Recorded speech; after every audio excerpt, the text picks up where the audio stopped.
Jayo Radha Madhava Jayo Kunja Bihari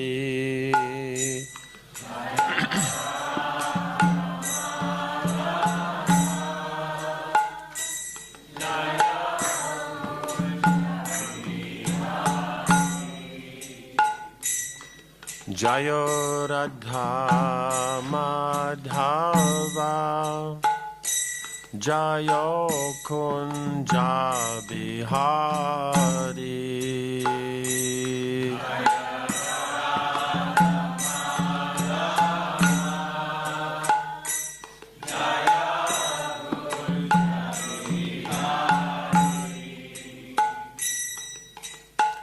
Gopi Jana Vallabha Jayo Girivardhari Jayo Girivardhari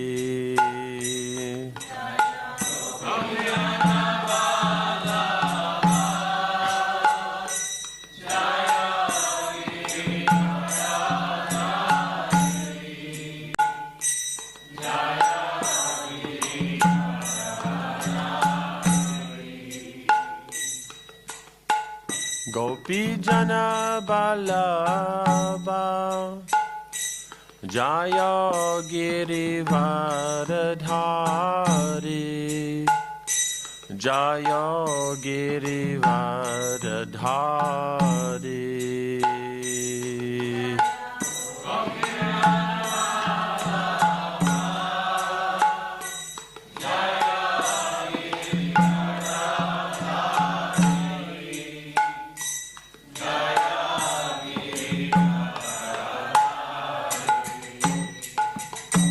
Jayo Radha Madhava Jayo Kunja Bihari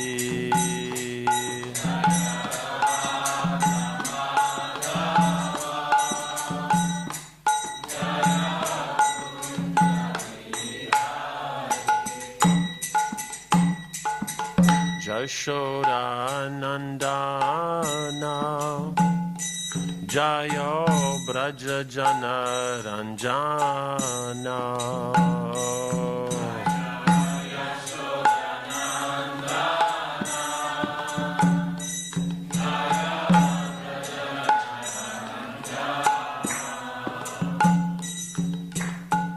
Jashoda Nandana Jayo Braja Jana Ranjana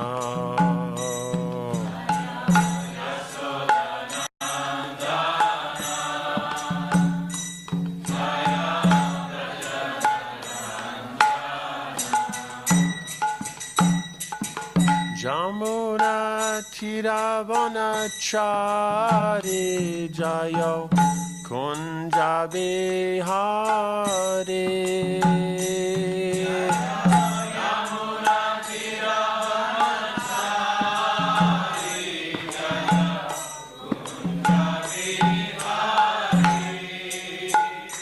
Jaya Jamuna Tiravanachari Jaya Kunja Bihari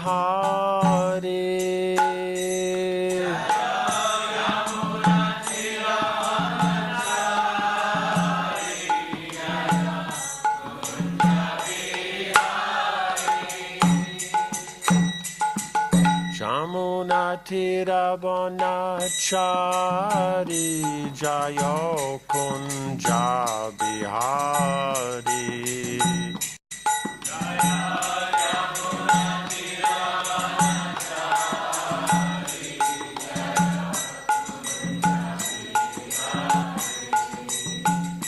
Jaya Jamuna Tiravanachari Jayo Kunja Bihari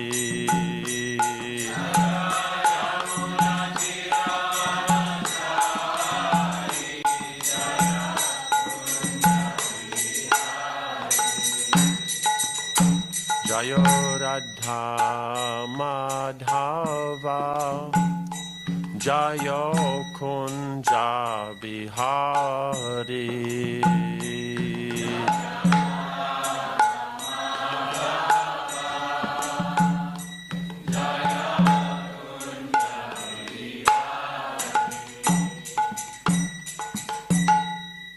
Jayom Vishnupada Paramhansa Privrajacharya Statara Satashi Shrimad His Divine Grace the A.C. Bhaktivedanta Swami Maharaj, the Prabhupada ki, ISKCON founder Acharya Srila Haridas Thakur ki, Prem Se Gaho Sri Krishna Chaitanya Prabhu Nityananda Shri Advaita Gadadhar Shivasari Gaur Bhaktivinoda ki, Shri Shri Radha Krishna Go Gopa Gopinath Shamakunda Radha Kundi Giri Govardhana ki, Shri Vrindavan Dhama ki, Shri Mayapur Dhama ki, Ganga Mai ki, Jamuna Mai ki, Bhakti Devi ki, Tulasi Devi ki, Samaveta Bhaktivinoda ki, Janyata Gaura Premanandi. All glories to the assembled devotees, all glories to the assembled devotees, all glories to the assembled devotees, all glories to Shri Guru and Shri Gauranga, all glories to Srila Prabhupada.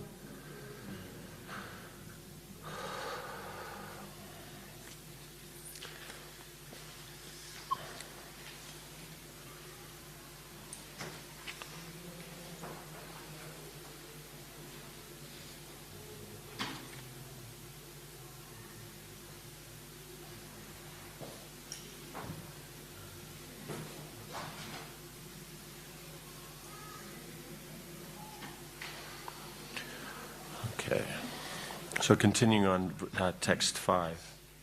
One therefore has to raise himself from the position of Kanista Adhikari to the platform of Madhyama Adhikari. The Madhyama Adhikari is described in Srimad Bhagavatam 11.246 in this way. The Madhyama Adhikari is a devotee who worships the Supreme Personality of Godhead as the highest object of love, makes friends with the Lord's devotees, is merciful to the ignorant, and avoids those who are envious by nature. This is the way to cultivate devotional service properly. Therefore, in this verse, Srila Rupa Gosvami has advised us how to treat various devotees. We can see from practical experience that there are different types of Vaishnavas. The Prakriti Sahajas generally chant the Hare Krishna mantra, yet they are attached to women, money, and intoxication. Although such persons may chant the holy name of the Lord, they are not yet properly purified. Such people should be respected within one's mind, but their association should be avoided. Those who are innocent but simply carried away by bad association should be shown favor if they are eager to receive proper instructions from pure devotees. But those neophyte devotees who are actually initiated by the bona fide spiritual master and are seriously engaged in carrying out the order of the spiritual master should be offered respectful obeisances. In this Krishna conscious movement, a chance is given to everyone without discrimination of caste, creed, or color. Everyone is invited to join this movement. Sit with us, take prasad, and hear about Krishna. When we see that someone is actually interested in Krishna consciousness and wants to be initiated, we accept him as a disciple for the chanting of the holy name of the Lord. When a neophyte devotee is actually initiated and engaged in devotional service by the orders of the spiritual master, he should be accepted immediately as a bona fide Vaishnava, and obeisances should be offered unto him. Out of many such Vaishnavas, one may be found to be very seriously engaged in the service of the Lord and strictly following all the regulative principles, chanting the prescribed numbers of rounds and japa beads, and always thinking of how to expand the Krishna consciousness movement. Such a Vaishnava should be accepted as an Uttamadhikari, a highly advanced devotee, and his association should always be sought.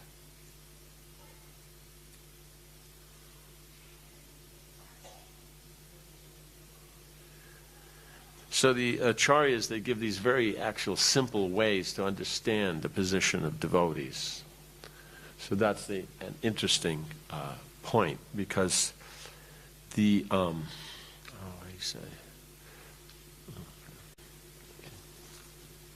many times we try to make it more complicated, but actually it's very straightforward. So if somebody is basically in some way or another associated, taking up the devotional process, then they're respected. But when someone actually takes up the process seriously, means it comes to the point of bhajana kriya, that they actually take it up, then that's when they would be seen as, that's more serious, right?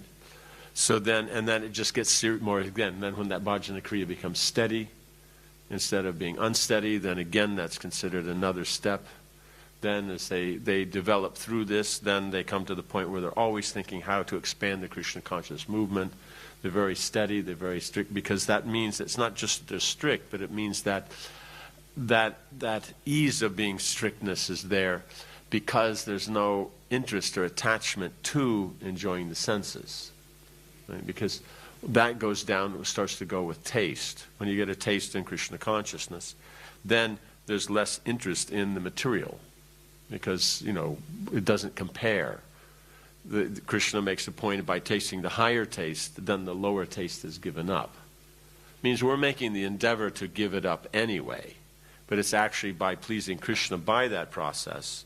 Then, when he removes that, then we're very nicely situated, because then we're connected to something higher. Because otherwise, if we don't have a taste for the higher, and we try to remove the particular taste we're getting in something else, then we'll remove it, but then the problem is there's every chance that we'll go back to it if we don't continue in the devotional process. So we see this in the impersonalists and the jnanis. They may give up the engagement in the material platform, but then the problem comes up is that itself has a taste.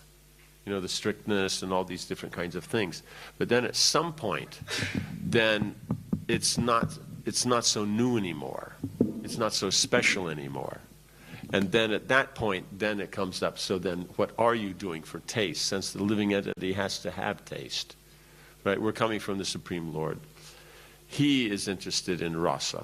And so therefore, we being part and parcel, then that is a natural aspect. That we have that interest in rasa. So when we Do you want to drink more? Just testing it before we put the water on there. Right, okay. Otherwise the front row has to watch out there. Okay? So, you know, you pointed it out, then he puts it there, then it falls over, and then you get wet. So, yes. Interesting. Nice. Yes. I'm not sure, but I think this is a breakfast in bed table. No? Yeah. So, okay. Is that because everyone goes to sleep in the class? Okay. Okay. So, yes, so these simple approaches actually are very, very important. Here, further on, then Srila Prabhupada, quoting Srila Bhakti Siddhanta Saraswati Thakur, will be mentioning these 3 stages of bhava sadhana, of Shravana Dasa, Smarana Dasa, and Varna Dasa. But they're explaining them in this very simple way, because the potency of Krishna consciousness, that tasting Krishna consciousness, is actually coming from bhava, because bhava is rati, another name is rati, which means attraction to Krishna. So everyone has a natural, generically a natural attraction to Krishna, because that's what everyone is dealing with in the material world, is that attraction to some aspect of Krishna, how he's entered into the creation. But we don't attribute that to Krishna, that's our material perspective. In the spiritual world, everything will remind them of Krishna, and then they'll always remember Krishna as a person, and then how in the situation they're in to please the person, Krishna. But ourselves, then, we've seen the energy of the Lord and thought that it's nice on its own without the connection to the Lord. Right? But the point is it's still Krishna's potency, and that's why it's attractive. So we make the mistake that the energy itself is the attractive feature, and not the Lord. So yes. So then we take up this mood of trying to enjoy the energy separate from Krishna. But what we're actually attracted to is Krishna in it. So that's the funny part, is we're attracted to Krishna, but we mistake it that it's his energy, and then we try to enjoy the energy. But the energy only is connected to Krishna, so there's no way to enjoy the energy unless it's connected to Krishna. Right? You know, it's like if you have an electrical appliance and don't plug it in, you definitely don't get much joy out of it. You know. So that's the point, is that when it's connected, that's when the taste is gained. So that means that this taste that's there in Krishna consciousness, that is bhava. But bhava, as a platform, means then one is always situated on the spiritual platform, is always absorbed in the ecstasy of being involved in devotional service. So, but it's that potency, that same potency of rati, attraction to Krishna, that spreads all the way down. So then in Shraddha, there's that little bit of attraction. And as you keep adding that, it gets more and more. So the interest in devotional service and all that is based on rati, but because it's only a small amount, then it's by that name. Just like if you have it is at the appropriate time you have the full wide range and volume of food, right? You'll call that a meal. But now if I just take certain items out of that meal and in a small amount and not at the regular time, I'll call that a snack. But what is it made up of? It's made up of elements of the meal, right? Does that make sense? So that's how it works. Is bhava is the main principle. But since it's only manifesting in a small amount, we call it by that small amount. So does that make sense? So that's the principle. So then that attraction to Krishna is there, but it's in a small portion, but we know what is causing the attraction.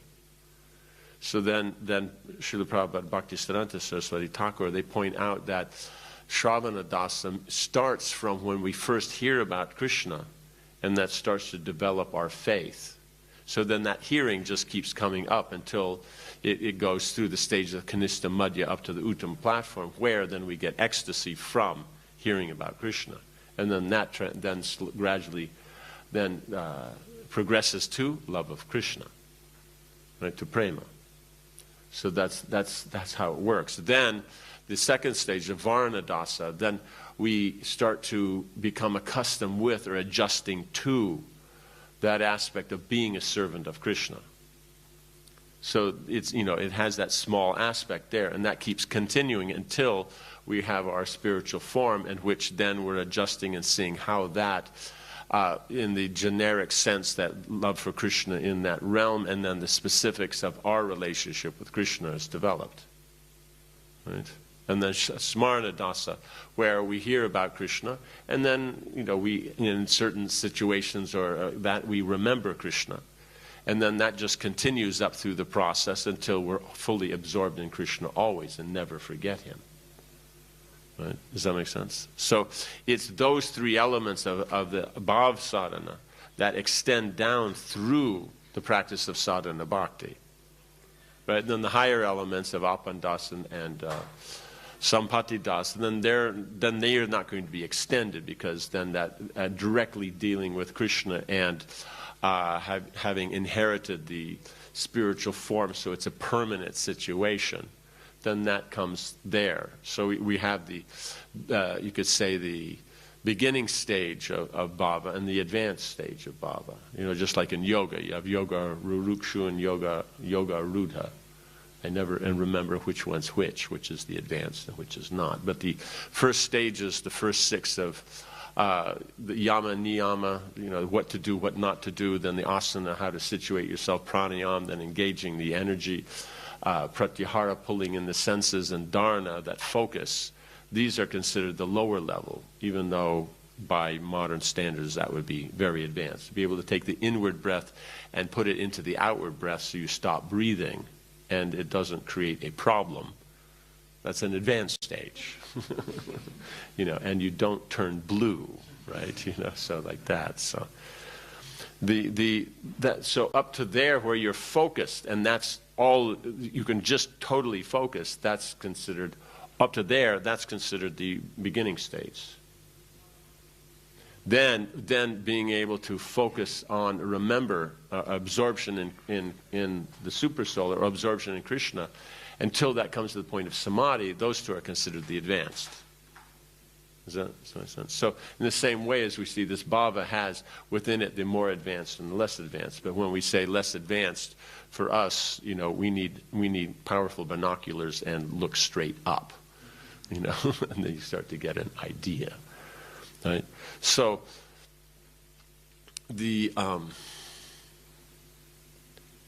goes down through the whole process. So they're taking these essential points. So if one is always absorbed in Krishna, always thinking about how to expand Krishna consciousness, then that means that commitment to the Guru, commitment to Krishna, seeing all the living entities as parts and parcels of Krishna. These are the things that make it so that's possible.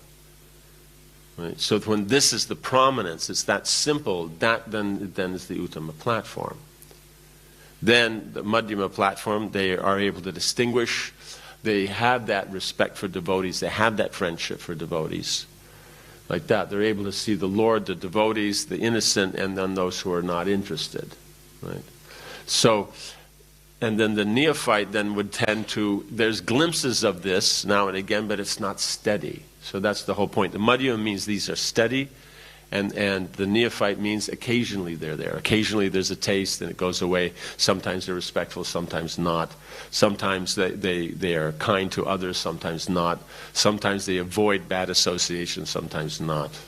Does that make sense? So depending upon the position, that's what defines it. It doesn't mean that one thing doesn't have any of the other aspects, because it's the highest aspects that are there in a small form that are by practice then growing, and that brings one through the stages. So it's not that one state goes to the next, it's a progression in the same thing.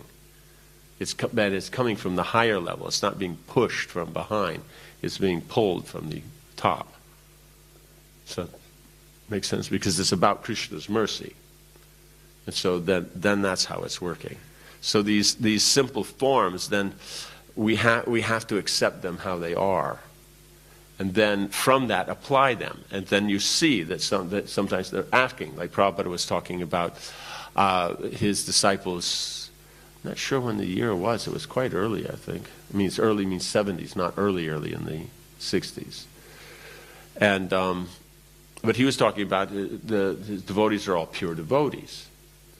So because they're committed to the mission, they're committed to these things, they're trying to always absorb themselves. But as far as how practiced they were in the religious process, how expert they were in that, the culture therefore then as a derivative of that, how well that was developed, these things may have not been up to a standard like we would see in Chaitanya Charitamrita or Srimad Bhagavatam. But the point is the attitude, the intent was such that they were manifesting as in that mood of pure devotees. So that's the point, is when something's manifest in that way, you deal with it in that way. And then when it's manifest in a different way, you deal in that way. So that's always the point, is that maturity to be able to appreciate that. Not that, oh, they're here, how could they act like that? They can't be that. Right? So that kind of aspect has to be avoided, because it's a matter of the symptoms are there, that's how you deal with it. You know what I'm saying? You have a pot, it's water, but you see steam coming off of it, but you can't just say, oh, but it's just water. How can it be hot? I was here, I didn't see it become hot. Right? So one has to use the intelligence. Does that make sense? Yeah. Or it's, somebody put it in the freezer and then put it on the counter. You don't drop your rice into it and think that it's going to boil. Right? So you go by the symptoms, and then what's there, that's how you deal. You don't speculate on that, because otherwise then it was just seeing interesting. Bhaktivinoda Thakur was explaining that when you have the 4 defects, right, it means that the No, just not the Brahma, not imperfect senses. No, imperfect senses. No.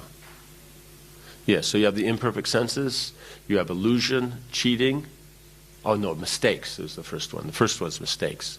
That we tend to make mistakes, and then there's illusion, then there is cheating, and then there is imperfect senses. Right? Get that? So in this then, because the senses aren't, how you say, we're dealing with material senses, they actually can't, they don't necessarily see things appropriately because we're dealing with it through the medium of our own mind and our perception. So we may see things that are improper. They're in one way, but we see them as something else. So then, and then from that position, then naturally the limitations are there. Then we're thinking the illusion is I'm going to use my senses to understand this spiritual platform when it actually there's no access. And from that. And then from that aspect, since we can't tell the difference between matter and spirit, then there's doubt. And the interesting thing, what I thought in this explanation, was doubt is another manifestation of cheating. Like this. Because here's the absolute truth, this is what the acharyas say, and then we doubt that. If we don't understand it, that kind of doubt, that's not a problem. But we don't know, how can it be like this? Because we're thinking my intelligence or my senses and everything are so good. So that's actually cheating because it's not so good. You know, we're trying to present them as better than what they are. Does that make sense? And then that will give rise to then engaging the senses, and things never quite work out, but we keep engaging and it keeps never working out, so that's imperfect senses. Does that make sense? But I thought that was very interesting that the doubt, you know, I think that comes up more of the misgiving. That's actually an aspect of cheating, the cheating propensity. Because here is the actual position, and we were trying to find a way that it's not true. We're arguing against that, so that's actually cheating. So it's not cheating meaning, you know, like let's say when we're dealing with taxes or something. We're talking about cheating here is that ourselves, our understanding, we're being cheated of this. And in that we may also cheat others, present ourselves one way, deal another, but there's a variety of manifestations of all this. But the point comes down is that that's the whole idea of taking it as it is. So it's not just something coined by Srila Prabhupada. It means the English phrase is coined, you know, because it works fairly nicely. Sometimes it's really hard to find words or phrases in another language that actually work, you know, that have the same, weightiness. But even then, sometimes we don't understand that as it is. But it's a Sanskrit term, and it's used by the acharyas. That there is what it is. Krsna says, the acharyas then explain it. It is in fact that's what it is. So accepting it that way, that then becomes very important. If we can do that, then we advance nicely. But if we try to use the intelligence and senses to find out ways not to do that, then that's cheating. Because then you're cheating the process, you're cheating yourself. Others are involved, they may get cheated also. Like this. Does that make sense? So it's not that it's meaning it's being dishonest on the moral platform. That means we're being dishonest on the spiritual platform. But if you apply this down into the material and don't take it into the spiritual, then the cheating there then can mean that we have certain ethical issues here.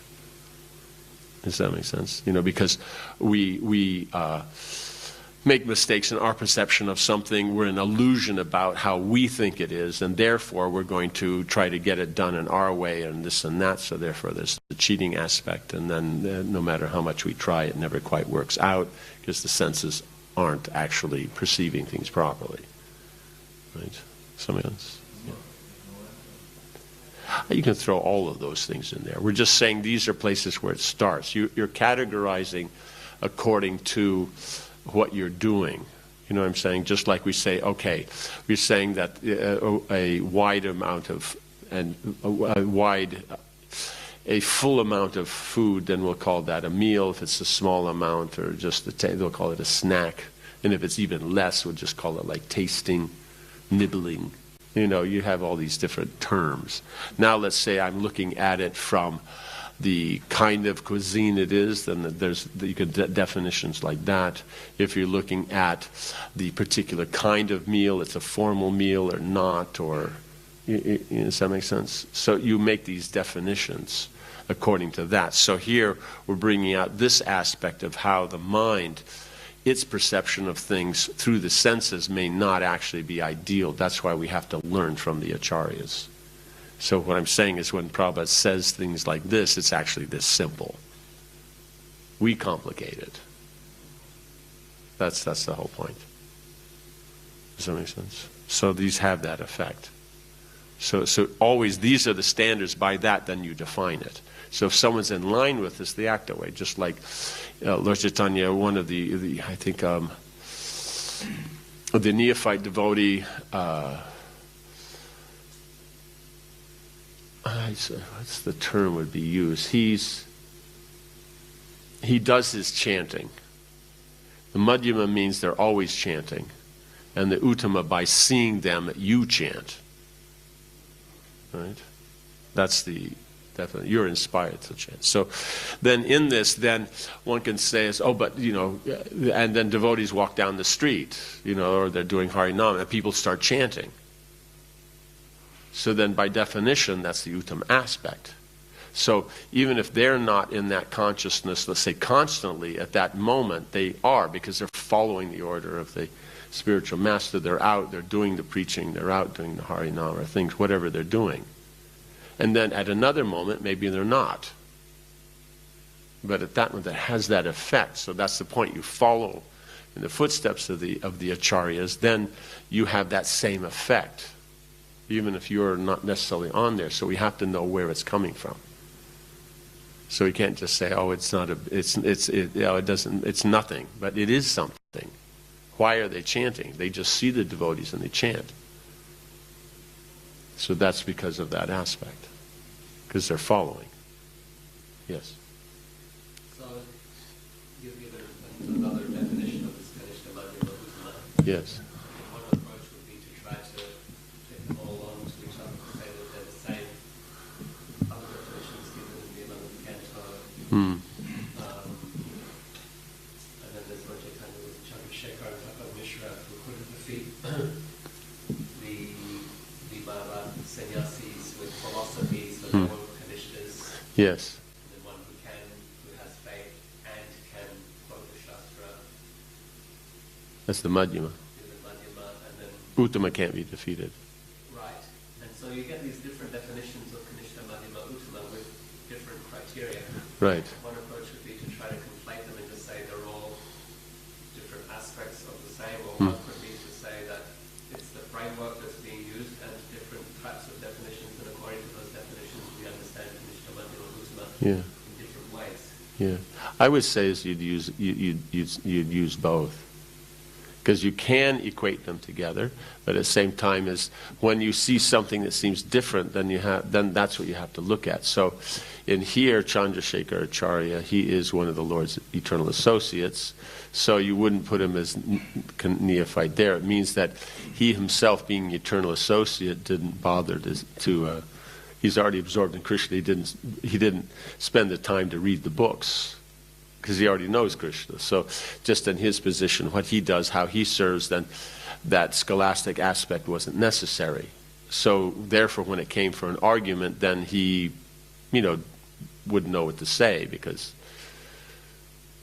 in his mind, this is Lord Chaitanya, so why would you be doing anything else? Why would you be not acting in a position of devotion? So in that way, then he's defined as the neophyte from that aspect. So from the scriptural ability to expound scripture like that. So you many times you can put them together. like that. They all match, but at the same time, you do have situations where you're not, and so then you'll see is that within these advanced devotees, then some will take that position, that they don't get involved in these things. Sometimes they get more, and sometimes then that is their position. Like we see is, Jiva Goswami, going on defeating people, or Baladev Vidyabhushan, or Bhaktisiddhanta Saraswati Thakur, or Srila Prabhupada. They would manifest that aspect of it, because otherwise then it's one of the symptoms of the Uttamadhikari. He follows the structure or the duties of the Madhyama, but he acts as though he's a neophyte. So, yeah. So you can correlate them all, but at the same time is you have to be able to see the context, just in case. We shouldn't then think, was it Kashimi? No, Tapan Misra. Tapan Misra and Chandrasekhar. Okay, so then you have that, but I'm not sure. I think their samadhis are there with Sanatana Goswami. Yeah, just around the back. I think they've fixed them all up now and nicely. But before they were just under a pile of things were just growing there. You didn't see them, and then somebody cleared it out one day, and there they are. So yeah. So one has to use discrimination, when to use the various models like that. So if you're trying to bring out the understanding of Shastra, use that. Their absorption, the holy name, they use that one.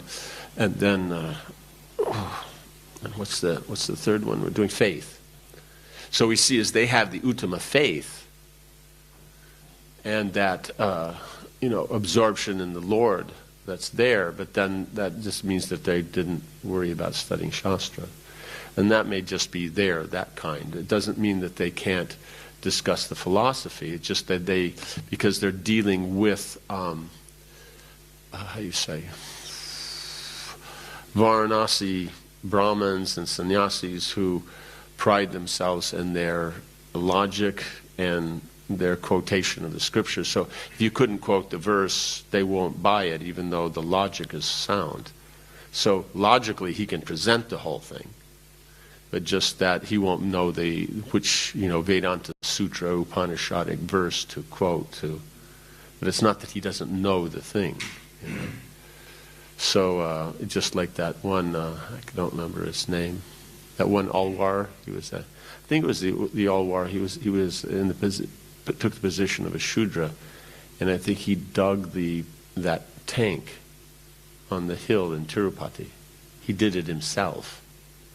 I'm not sure that he didn't dig and fill the basket, and then his wife would then carry it and throw it. But they just did it themselves. There was no one else helped. Ananta. So he was walking one day through the Brahmin part of the town there, and they were all sitting on the veranda and they were chanting. They were doing some recitation of Vedic verses, and then they're chanting, and then when they saw him coming, they stopped chanting. Because the general things, you don't chant these mantras in front of the Shudras, because the Shudras pick them up, because sometimes especially if they're artists, they got very good memories for things. But then they don't have that commitment that as they heard it, that's exactly how you always have to say it. They'll play with it and adjust it around and have some fun with it. But it changes the meaning of it, and therefore it distorts it, and so it's not done. So just as a standard thing, they won't chant in front of the Shudras. So he starts walking by, so they stop chanting. And it takes a while for him to get far enough down the road where now they're comfortable to start chanting again. But as they go to start chanting, they can't remember what verse they were on. And so they're discussing them out. Do you remember this, that? And so, what do you say, Ananta? He could hear this. So then he turned around, bent over, picked up a blade of grass, very, I guess, what would you say is, where it's very, you emphasize things to catch the attention. Dramatically, yeah, and then picked up the grass and then split it in two. And like that. And then they started chanting. Like that. So, because the verse they were on was describing about that. So about how something, and then how that, like a blade of grass, and something that had to do with that. We see Mother Jashoda, discussing philosophy with Lord Chaitanya. He's sitting out on the pile of broken pots and saying that if everything's all Brahman, it's all one. What does it matter where I sit? And then she started showing that you have to use the discrimination that it's all Brahman, but there's different varieties of Brahman, and then there's the aspect of pleasing like this. So it's not that they can't discuss the philosophy, but it would just be in this case with Tapa Mishra's, he won't know the verses, the Sanskrit verses in this particular book that they would accept. But he could explain it, but they're not going to buy that. Because does that make sense? It's like that. So in this way, then he would be classified in that way. That's why then, ideally, the preachers will know the scripture well and things like that. They can quote it. Yeah, does that work? So you have to be able to use both. Generally, you can put them all together as different aspects of the same thing, but it's sometimes then when you apply it, you have to be able to use them separately. So, yeah. Good. You spoke about cheating, you said cheating others. Cheating ourselves.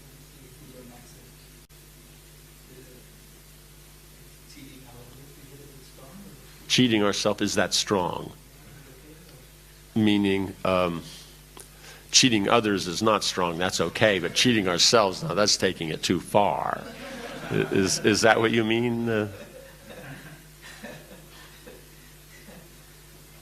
cheating others is then when we do it knowingly. But if we don't know.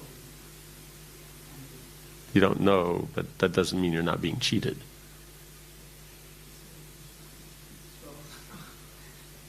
A bit strong based on what?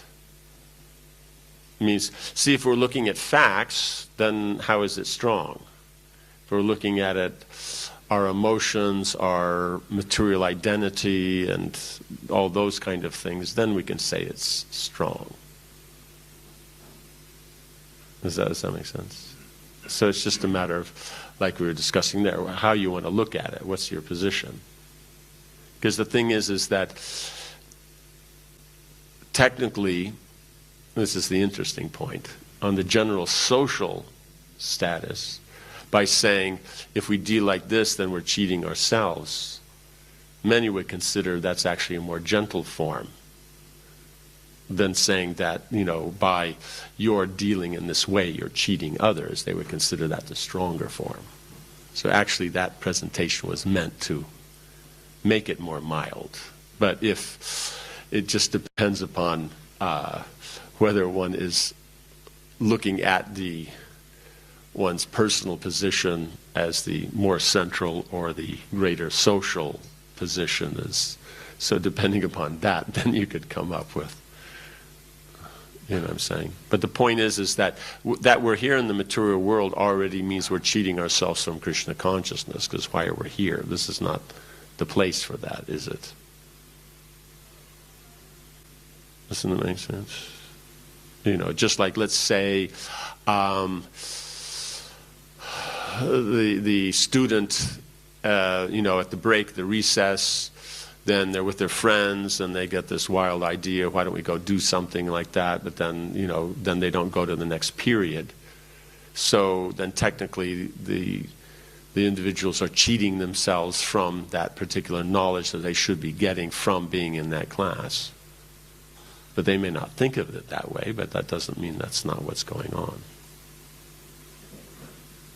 Does that make sense? Yeah. So that's the whole point, what's being made by the scripture, is that we depend upon the mind to set the standards instead of going by already existing standards given by scripture. So because of that, then our perception of things is going to be a bit skewed. And therefore, then these faults come up. But if we're on the liberated platform, we don't do that. And so that's why then it's said, those who are on the liberated platform, their instructions then are perfect.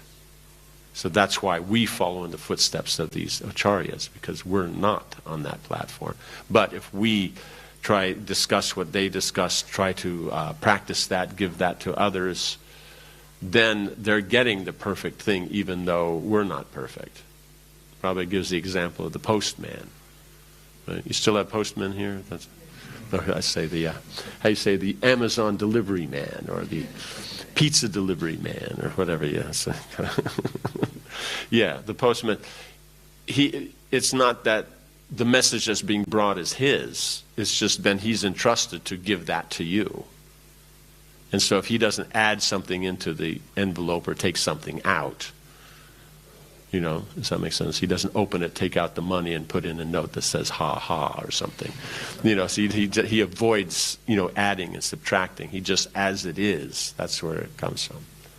He gives that, then the person gets benefit because it's got the spiritual potency. So that's the point. We can have this uttama effect or madhyama effect even though we're not on that platform, because if we're giving the teachings of Prabhupada and the acharyas as they're giving it, in their method and the situations like that, then the person we're giving it to gets the benefit of that uttama instruction even though we may not be. Does that make sense? It's just like you can serve prasad even though you're not a cook, and they'll get the benefit. You know what I'm saying? But, there's always that something more. If the cook is serving, then you get something more because they know the more subtle points and everything. But the potency is there. Right? Okay? Yes, one should avoid cheating oneself out of the opportunities for Krishna consciousness. Okay. In the Gita, Krishna says the doubting soul doesn't need the happiness nor in this life nor in the next. So you really are cheating yourself of the opportunity, because that's what you're saying, right? If you doubt the structure, you're cheating yourself. And Krishna says the doubting soul is not happiness in this life. Yeah, so it's a wider range, because in the modern context, much of the time it's thought if you doubt things, you're considered more intelligent. The more skeptical you are about anything and everything, then, up to a point. If it gets too extreme, then people will consider it. When it's socially not viable anymore, then people don't appreciate it. Within the context of law, down agreements is not an excuse for it being enforced. Say again? I didn't catch I got an echo. Ignorance of the law is no excuse. Yes. Yes. It means that if you say, I doubt the law, I don't believe it's 50 kilometres an hour limit, you go 100. That's no excuse. Yes. So it's just, the point is the law is the law, and if you follow the law, it works for you, and you don't follow the law still is in effect. So that's the point. There is an absolute. You can doubt. So if we doubt that, then it causes a problem for us, a problem for others. Because those we associate, then they may take up that mood. So but it's sometimes seen that it's a intellectual platform. It means, at least especially if you're dealing like in philosophy and other things like that, is that the more you can doubt, then the better you must be as a philosopher. But yes. Yes. Yeah. No, that's a.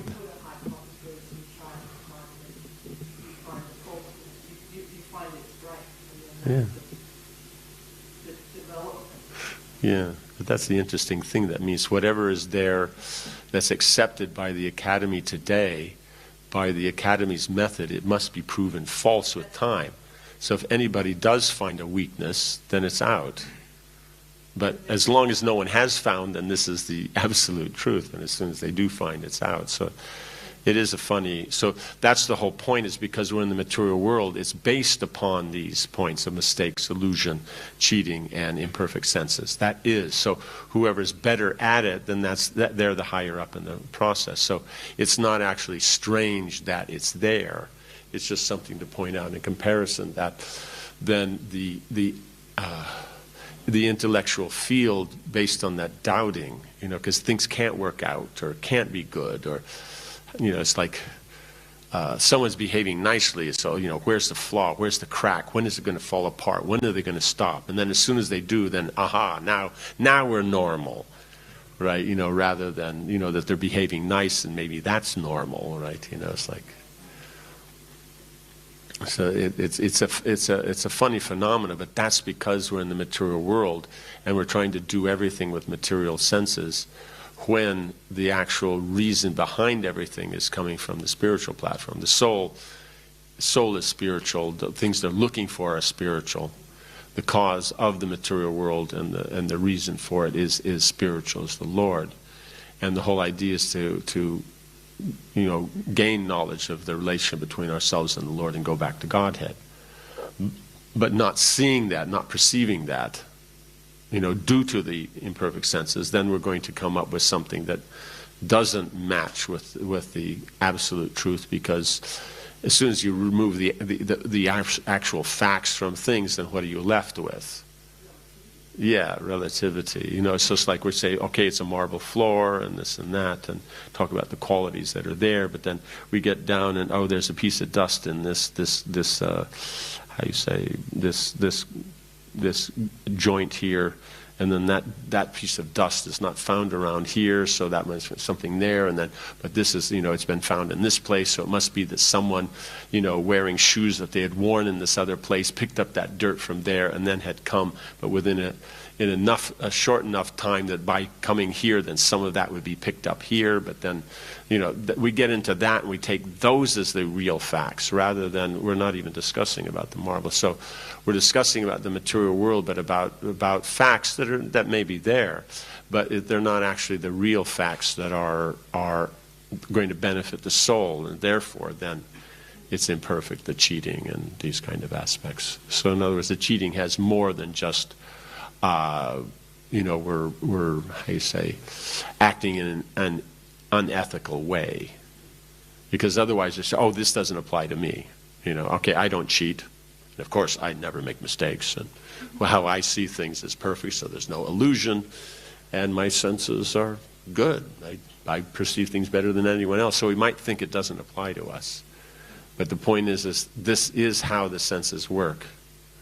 And so until they connect to Krishna, then only they take on that absolute point. Does that make sense? So it's not strange that things of this material world, no matter what they are, how sophisticated or not, how cultured or not, how efficient or not, they're always going to have these weaknesses like that. Some thought out more, then there's less. Like we said, somebody comes up with a theory and it takes 100 years for someone to find a fault in it. So that was a strong theory, But then someone else, they come up with something, and in a very short time someone else comes up with a paper and finds a weakness. And so it's just, that, yeah. Yeah. Well, that line of inquiry is never ending. It's a sort of just goes on and on. Yes. Well, yes. Yeah, it just keeps getting smaller and smaller like that. Yeah. But then in the smallness, then they find something huge again. Yeah. Then there's a whole new world in there. Yeah. Yeah. Yeah. Yeah. Yeah.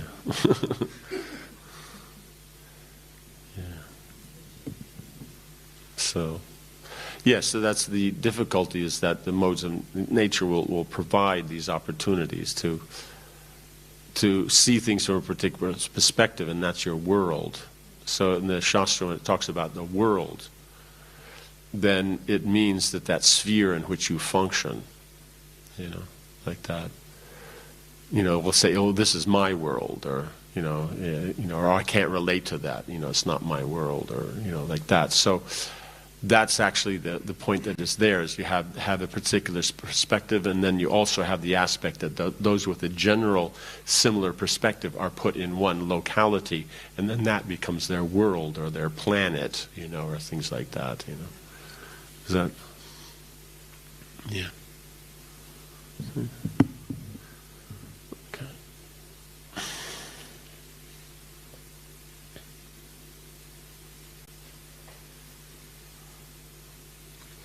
Okay, the process by which a devotee becomes attached to Krishna is described in the Chaitanya Charitamrita, Antya Lila 4, 192. Diksha kale bhakta kare atma samarpan, se kale Krishna tare kare atma sam. At the time of initiation, when a devotee fully surrenders to the service of the Lord, Krishna accepts him to be as good as he himself. Because then initiation means you're surrendering to a devotee of the Lord. And so that's how we have a relationship to Krishna.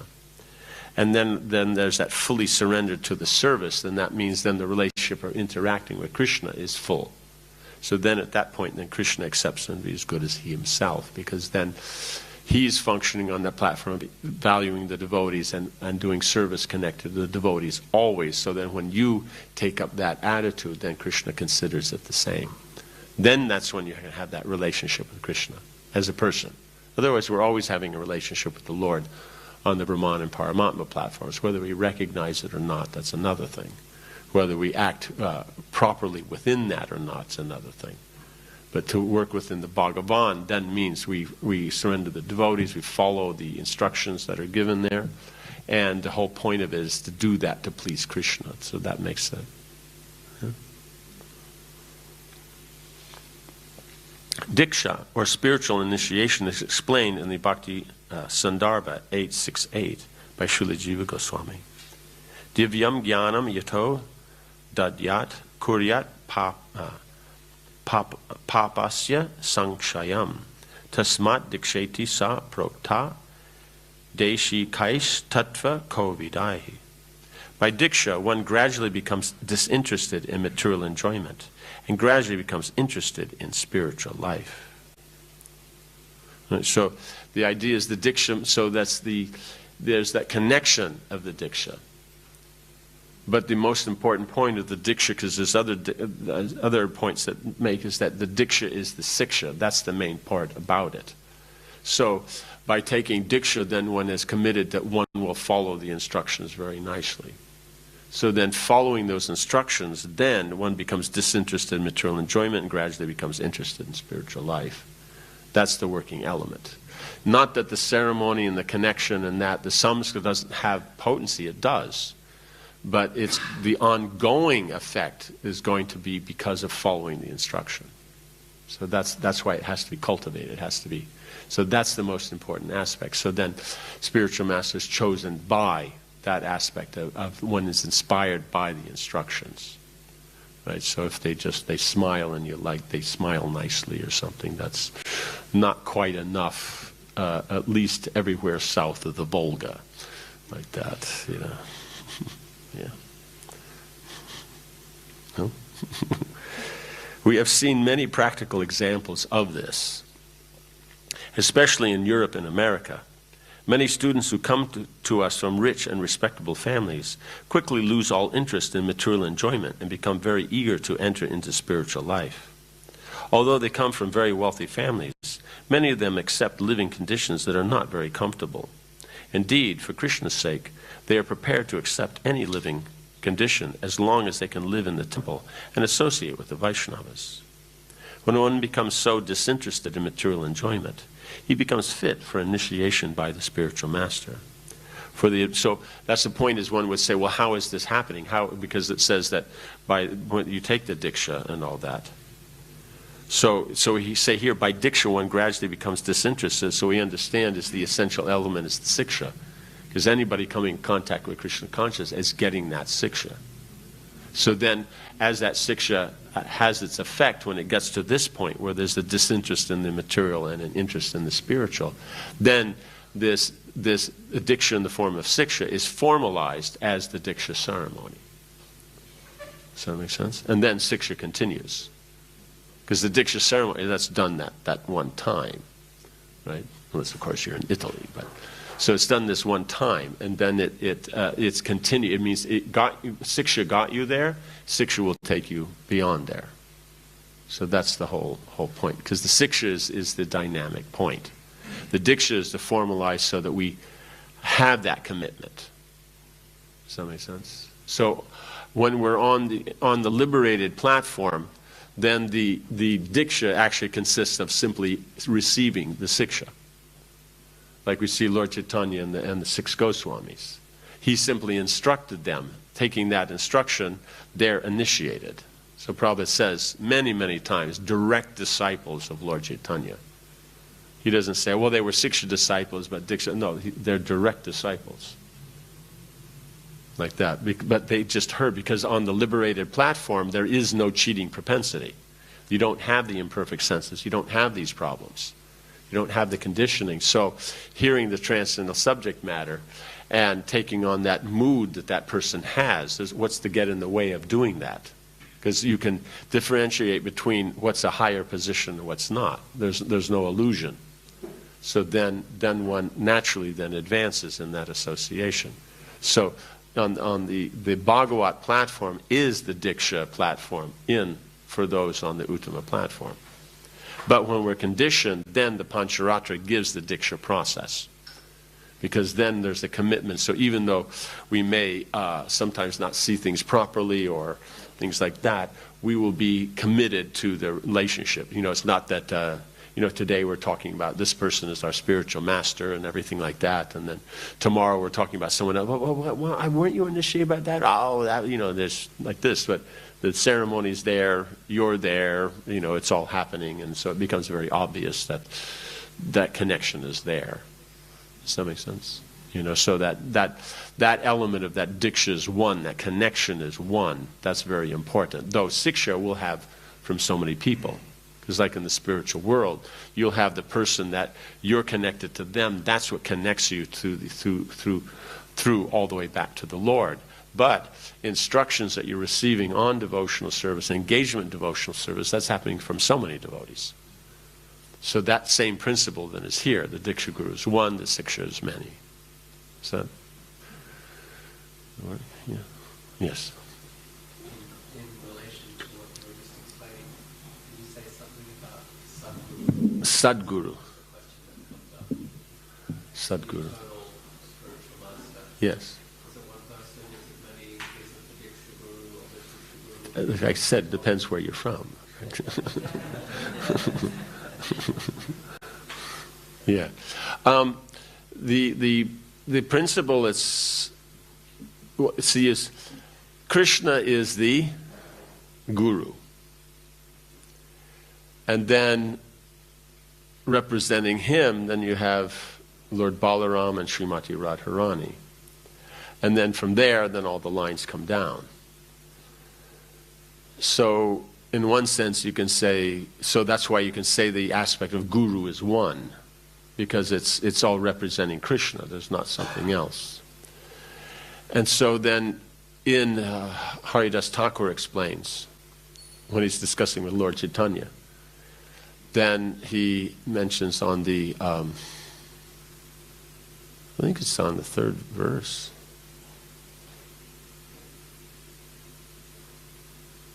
oh no, in the 10 offenses. Yeah, when he's talking about the spiritual master. Then he defines that there's 3 levels of spiritual master. There's the Adi Guru, who he's the spiritual master on which all the instruction, understanding, practices are gained from. So that's like the founder Acharya. So for us that'll be Srila Prabhupada. For the members of the Sri Sampradaya, that'll be Ramanuja, or then Madhva, like this. So his instructions are always good, always function. So that's the Adi Guru. So how it's connected back to him then makes it a bona fide. So then that means the 2 levels below that are bona fide based on their connection with the Adi Guru. Then the next level below that, that's the platform of the Sadguru. which means that eternal relationship. So then that has two divisions, the Diksha Guru and Siksha Gurus. So then the Diksha Guru is automatically a Sadguru position. And then Siksha Gurus, that we have that kind of that relationship with her, that surrender to them specifically, then that can also be on that platform. Otherwise, then, so it's not a matter specifically of advancement, it's a matter of the relationship and that surrender. Then the third platform, then he describes as the preachers. So you may have advanced devotees on that third level, but you don't see them as your guru. But they'll come, let's say they come through, they preach, they give nice classes, you're benefited, you appreciate. But it's not that you develop a personal relationship with them. You may have, and it's just kind of a pleasant, but it doesn't necessarily have that surrender. But otherwise, then generally that matures into that. So then the means will have connection with everybody, all devotees, when one goes back to Godhead, because those involved in the one particular environment or mission, then they'll all be together. But the point is your connection, who will be leaders for you within that will be those on the second, the first level, of course, Prabhupada, but those on that second level. That's Harinam Chintamani. So then the how do you say,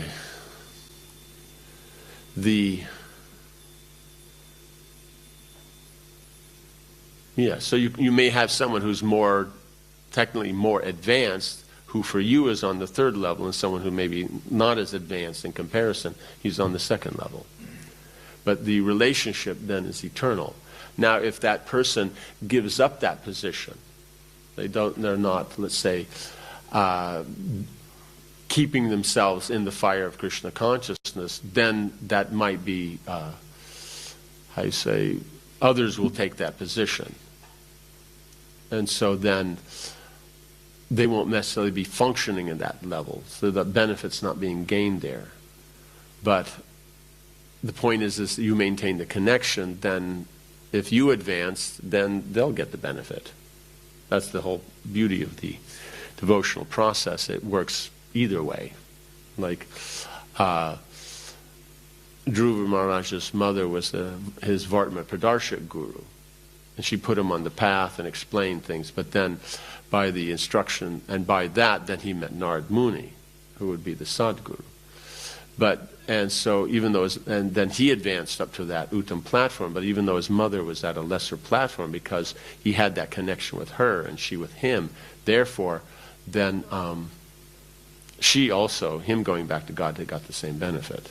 So it works very nicely, the devotional process. So one doesn't have to get so worried about that. Do I have the relationship with them eternally, this, that, or what's happening? The point is that you're following the instructions, you're trying to apply that. So then wherever that prominence is, then that's working at that platform. And whether others are maintaining that platform or not, that doesn't actually matter, because dealing on the aspect of eternal time, then we can't say, what's going to happen. Because at some point everyone goes back to Godhead.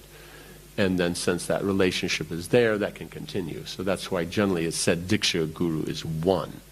And then if the Diksha Guru can nourish that relationship with Siksha, then that's that would be, you would say, would be standard or ideal. But that others are also nourishing that connection, that's also very standard. And then if the Guru can continue that, the Diksha Guru, then that remains that way. But if not, then the other Siksha Gurus will continue it, so the process will work. So that's why there's no need of, if there is any problem with the Diksha Guru, there's no need of reinitiation, because it's the connection's been made. Krishna's noted that you've surrendered and taken that position. Now you cultivate that position by continually following the spiritual instructions coming down in the parampara. And so then because anything that was working from that Diksha Guru or Siksha Guru then is still valid, because if it's spiritual, it works. You know what I'm saying? They've given the instruction, you follow it, it has the effect. It'll always work. It's not dependent upon them being connected, because what you're doing is you're connecting to the parampara through that instruction. You have the Diksha connection, that's the formal that it's been done, but it's actually the... Does that make sense? You know, it's just like, let's say, one has a marriage ceremony. So you can say as that officially then says the persons are, individuals are married. But it's the interaction and dealings that nourish it and maintain it. Does that make sense? And so that's there. You can get that kind of inspiration from others, and they can then you can apply that into your position. So that's the thing, is that the ceremony is important, but it's not actually the point that nourishes. It just connects. Then the nourishment is the dynamic that you actually apply, in this case, the instructions. Does that make sense? Yeah. So then it can go on very nicely. You just have to have that kind of discrimination. You know, if you put things into the mundane concept, then you're thinking, you know, we don't want to be connected. But the point is it's a connection to Krishna. And it's a bona fide connection, so it has the connection has the validity. Whether the person involved is, you know, it's just like, let's say the priest does the marriage and then you're married, and then let's say the priest goes away. Does that mean now your marriage is annulled, or you know what I'm saying? It's there because the dynamic is you're carrying on. So is that kind of understanding, then that's how it should be. So then Sadguru means that where you're taking the instructions as serious, that what they say, that's what you're going to do. That makes that platform. And so ideally things will be committed to it, the others will be committed to it, so then that relationship doesn't change. But if somehow or another someone's not taking part, that doesn't mean that the eternal platform of that position and those instructions doesn't remain. Yes? As you're thinking, as you're speaking, I've also had an insight that in India you have so many gurus, in the sense that the music teacher is your guru, and the dance teacher is a guru, and the person who... So basically, anyone who teaches anything is a guru, and that includes secular, so-called secular, in the Vedic as well, secular, but it includes those so-called mundane... Yeah, Apara Vidya. Right, the Apara Vidya. They're also gurus, they're respected, but the one who teaches Vedic knowledge and connects you to Krishna is your Sadguru, because they're teaching you Sat. Yes, that's a very good point. Yeah, so that would be because in Manu he makes a distinction between the upadhyayas who teach you a specific knowledge. Let's say you're learning language or astronomy or something. So they're teaching you that, and so because they're representing that knowledge coming from Krishna, they're representing Krishna, so they have to be respected. Otherwise, how do you gain knowledge? Because Krishna is the knowledge. But at the same time, the commitment to them, or the debt owed them, is not as much as then someone who is teaching the transcendental knowledge and how to understand that and apply that. That's considered the highest. So anyone who's teaching then is respected like that. You gain anything from anybody, then they're respected for that, and so then you'll be appropriate etiquette and dealings. But at the same time, then there's more of that. So we'll take it, okay, this is the standard, and anything below that is nonsense. But the Vedic is saying that there's a principle that's there, and so it applies all the way down. So if you're saying the proper etiquette starting here, then how much more is the respect and dealings as it goes up? But we'll take it, okay, we respect here, but anything below, we don't care. So I'd probably say a cultural weakness or something, or lack of understanding of this discrimination of authority and how it works, and there can be gradation. Yeah, that's a very good, because they're teaching Sat, so they're there. But at the same time, there's still a subtle distinction made, because the preachers are also teaching Sat, but you don't count them as Sat gurus. They're the preachers, and so they're respected and you gain from them, but you don't necessarily see that kind of connection. You appreciate, oh yeah, this one came, he said this and that in the class, but you don't necessarily accept them as a Siksha guru. But technically, they are a kind of Siksha Guru. They're the preachers. So anybody senior who's instructing, who's giving some direction, is in that position. And so even within that, there'll be more or less. Just so each of the position will be more or less. Does that make sense? Yes.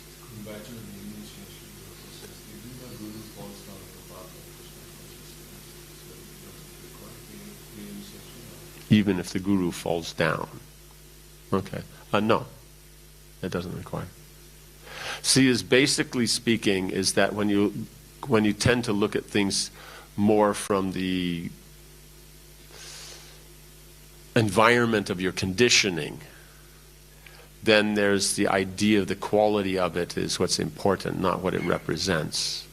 Just like in India, you have a torn note. People don't like to accept it because they think the piece of paper actually has the value. No, the paper represents a value. You know what I'm saying? So therefore, the connection is made. So then, what's the problem? Does that make sense? It's like, let's say, the electrician comes in, plugs in your refrigerator, and then he leaves, and then he gives up being an electrician and decides to, sell surfboards or something. So does that mean now your refrigerator, someone else has to come and replug it in for you? No. Does that make sense? You just have to see that electricity is still coming by paying the bill. You know what I'm saying? So the point is you have to be following the instructions. Now, if any instructions that they give that are still valid in your life, you follow that. But the point is to continue that, to nourish that, then you take instruction from others. Does that make sense? So the idea is that, you find those who are on that platform. Everybody's going to start from, they have that connection to Prabhupada, and they're going to deal with the preachers. So these two you have. But by dealing with the preachers with some time, then you see some become prominent. And then from amongst those who becomes the most prominent, then traditionally that would be the Diksha Guru. But the Siksha Gurus remain. Does that make sense? So just as there's no need to be reinitiated if the Guru falls away, then there's the same point is that having Siksha Gurus from the preacher's platform, that you see them in a position of esteem. When you accept one of them as the Diksha Guru, that doesn't mean you have to get rid of the others as Siksha Gurus to be chaste to the Guru. You understand? They all go together. So these are all, generally these are things that, from our tendency towards the material perspective, they seem like they're important, but they're not. So that's the whole problem. If something happens with the Guru, you've already gotten rid of your Siksha Gurus, now you have nothing. So you basically have to start all over again. But if you go in there and you're dealing and you have the Diksha Guru, you have the Siksha Gurus, everything's going, if something happens to any one of them, the others are still there. Like if you're in the family and something happens to your father, then the uncles are there, grandparents are there, others are there. You just continue. You understand? So that's the... Does that make sense? So it's not important. They're taking from the principles that Bhaktivinoda Thakur is talking about, the element of reinitiation. Technically what that means is if you've taken initiation from someone who is not actually coming in the Vaishnava Sampradayas, they're coming in the Smarta Sampradayas, or the Gosvami Sampradayas, where they're following the rules and regulations of Vaishnava practices, but they themselves are not actually seeing that the form of the Lord is eternal. They just see it as a process to get to the aspects of karma or jnana. Right? In other words, they use bhakti and they use the Vedic principles. Of them, they could be worshipping the sun gods, Shiva, Ganesh, or Devi. But they prefer their family line. They worship Vishnu. You know what I'm saying? But they don't really see that there's any difference. They just happen to be worship Vishnu, so they're Vaishnavas. So you've taken initiation from that person, and the process of initiation may be exactly the same, or basically the same. So if you find yourself in that position, then when you come across the actual bona fide Vaishnavas in the actual Vaishnav Sampradayas, then even though you've gone through that process of initiation with those persons, then that technically doesn't connect you to the Sampradaya, so it doesn't have the spiritual potency. It may have the pious potency. They're practitioners of following the Veda, they're Brahmins. You're connected with the Veda, therefore you can perform the activities of the Veda from that aspect, karma, jnana, or whatever they're teaching. So the pious connection is there, but the spiritual's not. Therefore, even though it's presented as that kind of a thing, because that's how it's seen, but then you take reinitiation. But when you're dealing within Sampradayic Vaishnavas, that's not necessarily. It's just being overlaid onto that because of the thing. Oh, he fell down, so then we never had the connection, and this and that. He was never actually a Vaishnava. We get into those kind of, wasting of time. Mental energy. They're useless. All these things. Point is, if someone's connected, it works, and someone goes away. It means that the living entity. It's like iron and fire. If iron's in fire, it is fire. Then if you take it out, it never was fire. It was fire at that time. Oh, but he was doing this. That's not the point. The connection is there, because we're taking it. The diksha is the main thing. When it's the siksha is the main thing. So even when it's given the parampara and the Bhagavad Gita, the different, I think, 33 lines of the acharyas, that's giving the siksha line. Whether they are diksha connected or not between them, that's not the important part. They all have proper diksha gurus. But it's the siksha, that's the line of siksha. So that's the actual, we're a siksha pranali. That's why we don't get on good with the Babajis and the Goswamis and all that, because they say it's the diksha connection that's the important. While we're saying it's the siksha connection. You know what I'm saying? So therefore, to take on that, you need to reinitiate. Then that means we're actually looking at it from a diksha pranali. So it's not actually, it's not a very developed platform. And when you go to apply it, it doesn't work very well either, right? Otherwise, Does that make sense? Yeah, so that's why it's not practiced. No one practices it, unless the person they were smartas or sahajiyas or something that's not sampradaya, and you're initiated there. You went to Radha Kund and got initiated from one of the Babajis there. Then yes, then when you meet the proper sampradayik, then you, in that way, take reinitiation.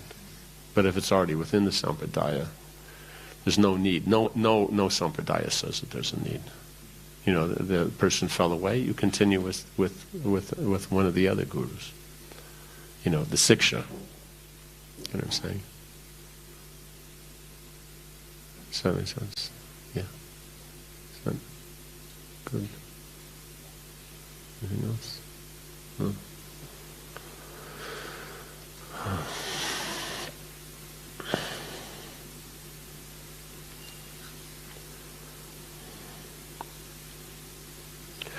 Okay. For the advancement of spiritual life, Srimad Bhagavatam 6.1.13 prescribes tapasa brahmacharyena samena cha damena cha. When a person is serious about accepting diksha, he must be prepared to practice austerity, celibacy, and control of the mind and body. If one is so prepared and is desirous of receiving spiritual enlightenment, divya jnanam, he is fit for being initiated.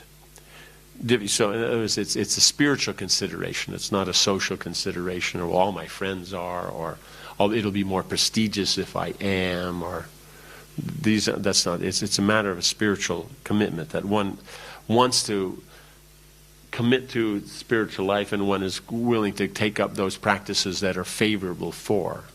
Because that's the thing is, what's unfavorable is removed. What's favorable is there. That then situates you. So that there. Then the next position is then we see Krishna as the maintainer and the protector. Right? It's that technically we're doing our duties in that, but where does the results come from? Right? Because we get in our car, we drive to work, we spend our 8 hours there, and then we come back home and we can maintain what we have there. But other people do the same thing or in the same, and they get less money, or they get way more money. So actually, what's going on? Right? So it's Krishna's taking care and Krishna's protecting. It's not that anything from the material energy is actually taking care or protecting. Right? Then the next level is that we see ourselves as, identify ourselves as a servant of Krishna. And so at all time, place, circumstances, that's our identification, and then we take on that mood of being meek and humble. And so then you could say that brings you through. So that first, adjusting with all the rules and regulations, that's the neophyte platform. When we adjust with that surrender from that mood of Krishna as the protector and maintainer, that's the Madhyama platform. And then when we always identify ourselves as Krishna, as Krishna's servants, and are always in that meek and humble position, even though we're, so nicely developed, then that's the Uttama platform. Does that make sense? So that's how that goes. And the interesting thing is, but the process starts from those last two, because you're dealing with the transcendental. It's only with those last two that it starts. That only when you see yourself as a servant of Krishna and you take on that mood of humility, then you can actually receive the knowledge by which you do what you should and give up what you shouldn't, do. Does that make sense?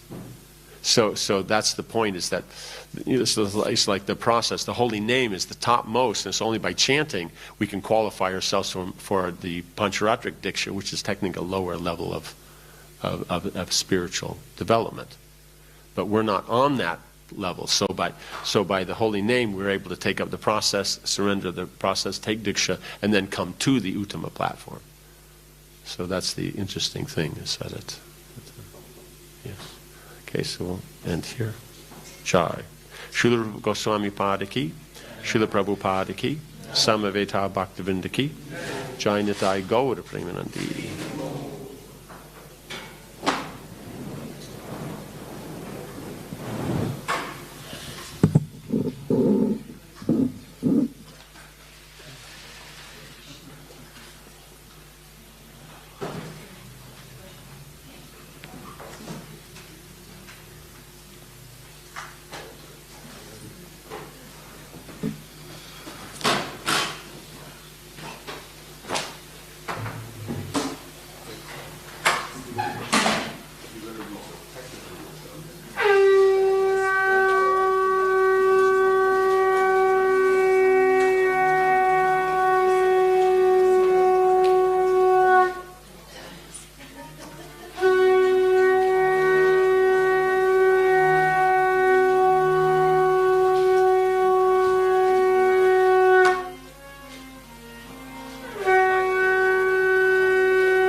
Jai Shri Shri Radha Gopinath ki.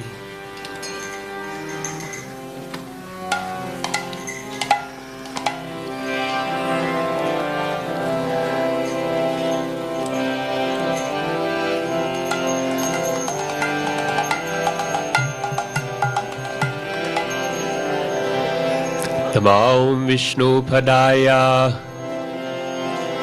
Krishna Prishtaya Bhutale Shrimate Bhakti Vedanta Swami Niti Namine Namaste Saraswati Deve Gauravani Pracharine Nirvishesha Sunyavadi Pastachadeshatarine Jaya Shri Krishna Chaitanya Prabhu Nityananda Shri Advaita Gadadhara Shiva Sari Gaur Bhakta Vrinda.